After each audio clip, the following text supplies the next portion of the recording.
Library चौक मसूरी का एक मुख्य और ऐतिहासिक जगह। ये चौक शहर के दिल में स्थित है और यहाँ से मसूरी की पुरानी खूबसूरती देखने को मिलती है। दिन में लाइब्रेरी चौक एक बहुत ही व्यस्त और जीवंत जगह होती है।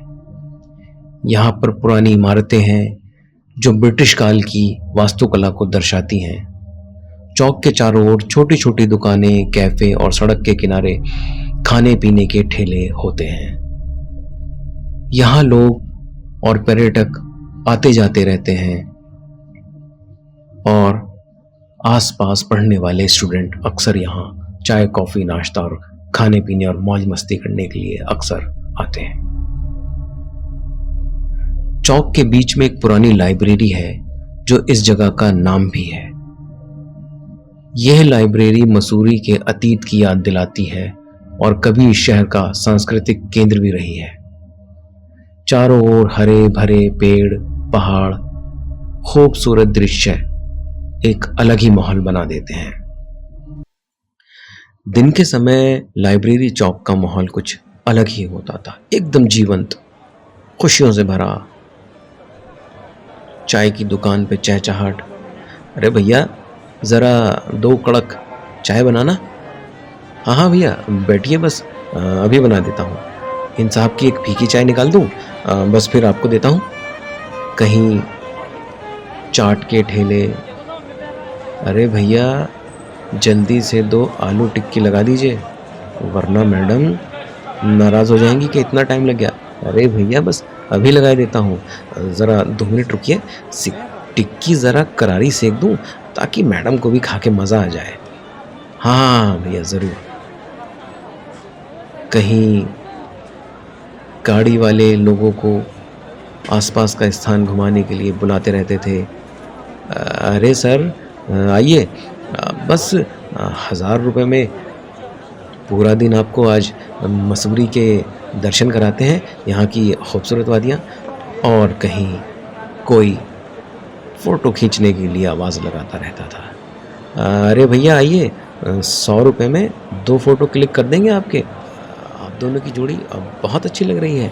इस लाइब्रेरी चौक का जो सेंटर पॉइंट है बस यहीं खींच देंगे, 100 रुपये में 2 मैडम, और हैंड टू हैंड प्रिंट मिल जाएगा।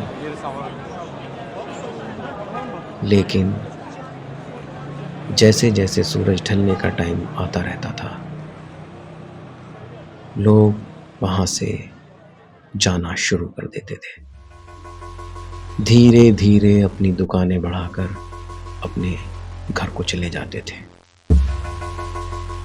लेकिन आफताब इन सब चीज़ों से अनजान, नया नया शहर में, उसे नहीं पता था कि यहाँ रात में क्या होता है।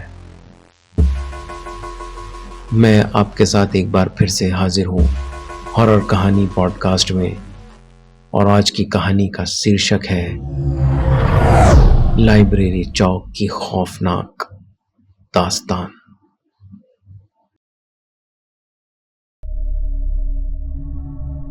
लाइब्रेरी चौक का माहौल पूरी तरह बदल जाता है जब सूरज डूब जाता है और मसूरी की पहाड़ियां अंधेरे में छिप जाती हैं। तो चौक पर एक अजीब सी शांति और सन्नाटा छा जाता है।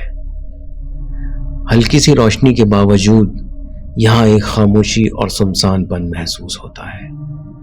चौक की पुरानी इमारतें और लाइब्रेरी जो दिन में भव्य लगती है, रात में थोड़ी रहस्यमयी और डरावनी लगने लगती है। ठंडी हवा और पेड़ों की सरसराहट रात के माहौल को और भी डरावना बना देती है। ये रात में यहाँ बहुत कम लोग आते हैं, जो आते हैं वो भी जल्दी ही चले जाते हैं।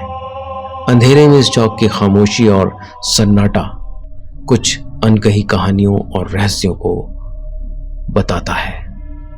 लाइब्रेरी चौक मसूरी का ये स्थान दिन में जितना सुंदर और आकर्षक लगता है, रात में उतना ही रहस्यमयी और डरावना हो जाता है। यही वह जगह है जहां आफताब ने भूत या आत्मा का सामना किया था, और यहाँ की कहानियां लोगों में डर और जिज्ञासा पैदा करती हैं, क्योंकि रात के वक्त वहां के स्थानीय लोग बताते हैं कि एक महिला दिखती है जो सफेद साड़ी में लिपटी एक आकृति की तरह लगती है और हवा में जैसे तैर रही हो। उसके लंबे बिखरे बाल उसके आधे चेहरे को ढके रहते हैं, लेकिन जो थोड़ा सा चेहरा खुला रहता है वह गहरी पीड़ा और उदासी से भरा हुआ होता है। उसकी आंखों में एक चमक तो है, लेकिन वो चमक इतनी गहरी और अजीब सी चमक है कि मानो उसकी आत्मा बहुत दुखी हो।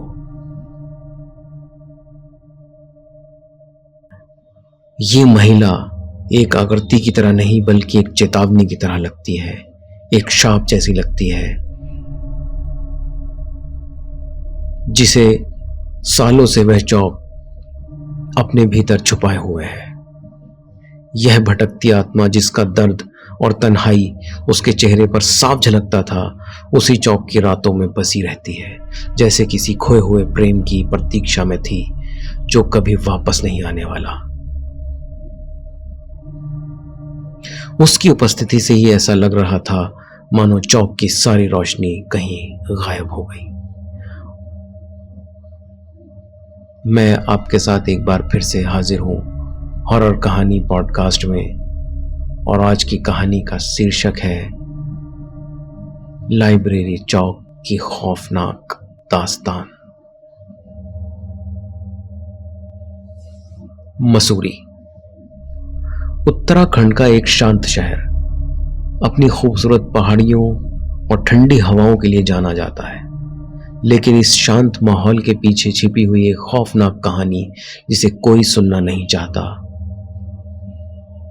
वो हम आज आपको सुना रहे हैं। ये कहानी है एक नौजवान युवक जो वहां पढ़ने गया था, आफताब की।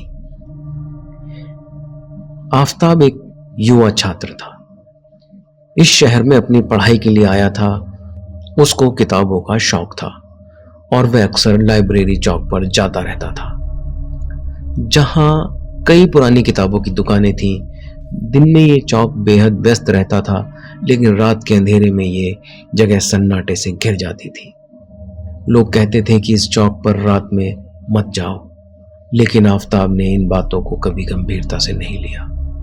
एक रात जब आसमान काले बादलों से घिरा हुआ था और शहर की गलियां वीरान थीं, आफताब ने अचानक किताबों की दुकान पर जाने का मन बना लिया। उसको नहीं मालूम था कि सूरज ढलते ही लाइब्रेरी चौक के सभी दुकानदार अपनी दुकानें बढ़ाकर यहां से निकल जाते हैं और उस लाइब्रेरी चौक पर एक डरावना सन्नाटा फैल जाता है। क्योंकि आफताब अपनी पढ़ाई में व्यस्त था, तभी उसे याद आता है कि उसे एक खास किताब चाहिए, तो वो बिना सोचे समझे लाइब्रेरी चौक की तरफ निकल पड़ता है। जब वह चौक के पास पहुंचा तो उसे एहसास हुआ कि माहौल बहुत अजीब सा है। हवा में एक अजीब सी ठंडक, अजीब सी ससराहट महसूस हो रही है और चारों तरफ सन्नाटा पसरा हुआ था। तभी उसे दूर से एक धीमी आवाज सुनाई देती है। ये आवाज किसी महिला की थी, जो जैसे किसी की मदद के लिए पुकार रही हो। आफताब ने चारों ओर देखा, लेकिन वहां कोई नहीं दिखा। फिर अचानक उसकी नजर एक धुंधली आकृति पर पड़ी। वह आकृति एक महिला की थी जो सफेद साड़ी में लिपटी हुई थी। उसकी साड़ी समय के साथ धुंधली और मैली हो चुकी थी, जैसे कि वर्षों से वह उसी अवस्था में हो। महिला के बाल बिखरे और काले थे, जो उसके चेहरे को आधा ढके हुए थे। उसके चेहरे पर गहरी उदासी और अजीब सा दर्द था, लेकिन सबसे भयानक उसकी आंखें थी। उसकी आंखों में एक अजीब सी चमक तो थी, जैसे वह सीधे आफताब की आत्मा में झांक रही हो। इन आंखों में अनकहा दर्द और पीड़ा झलक रही थी, जो किसी भी इंसान को डराने के लिए काफी थी। आफताब का दिल तेजी से धड़कने लगा। उसे महसूस हुआ कि यह महिला कोई साधारण नहीं, बल्कि एक भटकती हुई आत्मा है। उसकी हरकतें धीमी और अस्वाभाविक थीं, जैसे वह हवा में तैर रही हो। महिला धीरे धीरे उसकी ओर बढ़ने लगी। उसकी हर एक कदम की आहट से सन्नाटा और गहरा हो गया। आफताब का शरीर जैसे जकड़ सा गया हो। वह चाहकर भी हिल नहीं पा रहा था। तभी उसकी सांसें तेज हो गई और शरीर पसीने से तर हो गया। आसपास का मौसम बहुत ठंडा था, लेकिन आफताब को बहुत पसीना आ रहा था। महिला ने अचानक अपना चेहरा उठाया। उसकी आंखों में वह चमक और तीव्र हो गई, जैसे वह आफताब की आत्मा को चीर रही हो। उसके होठों से ठंडी और गहरी आवाज निकली, तुम यहाँ क्यों आए हो? क्या तुम्हें नहीं पता इस चौक पर रात के समय कोई नहीं आता? आफताब की जुबान जैसे जम सी गई हो। उसने बड़ी मुश्किल से कहा, मैं किताब खरीदने आया था। मुझे नहीं पता था कि यहाँ ऐसा कुछ है। मैं नहीं जानता था। महिला हल्के से हंसी, लेकिन उसकी हंसी खुशी नहीं थी। यह हंसी दर्द और पीड़ा से भरी थी। उसने कहा, तुम जानते नहीं हो, यहाँ आने वाले का अंत अच्छा नहीं होता।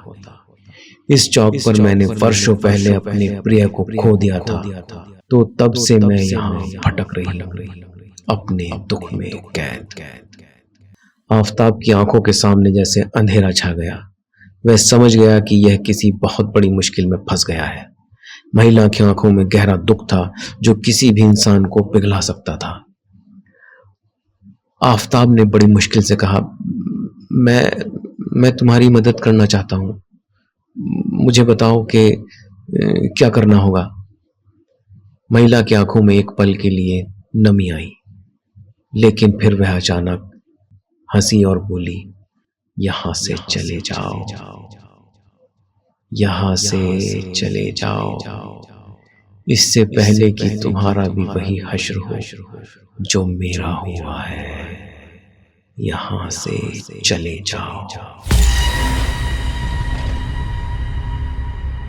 आफताब ने बिना एक पल गवाए वहां से दौड़ लगा दी। उसके कदम जमीन पर तेजी से पड़ रहे थे और उसका दिल जैसे उसके सीने से बाहर निकलने की कोशिश कर रहा था। वह भागता रहा जब तक कि वह अपने हॉस्टल के दरवाजे तक नहीं पहुंच गया। अगले दिन आफताब ने सुना कि लाइब्रेरी चौक पर रात में कुछ अजीब होता है और कई लोग वहां से गायब हो चुके हैं। उसने वह कहानी किसी को नहीं सुनाई, लेकिन मैं जानता था कि यह एक भयानक मुसीबत से बचकर निकला है। अब वह फिर कभी रात को लाइब्रेरी चौक पर नहीं गया, लेकिन उस महिला की डरावनी छवि और उसकी दुख भरी कहानी हमेशा उसकी यादों में बसी रही। हर रात जब वह सोने की कोशिश करता है, तो उसे वह महिला और उसकी चमकती आंखें याद आती हैं और उसकी नींद उड़ जाती है। लाइब्रेरी चौक की वह रात आफताब की जिंदगी की सबसे भयानक रात बन गई थी और उसके कानों में वो शब्द बार बार गूंज रहे थे, यहां से चले जाओ, इससे पहले कि तुम्हारा वही अश्र हो जो मेरा हुआ है। तो चैनल को लाइक करें, शेयर करें, सब्सक्राइब करें और कमेंट जरूर करें। फिर मिलते हैं किसी नई कहानी के साथ हॉरर कहानी पॉडकास्ट में। शुक्रिया।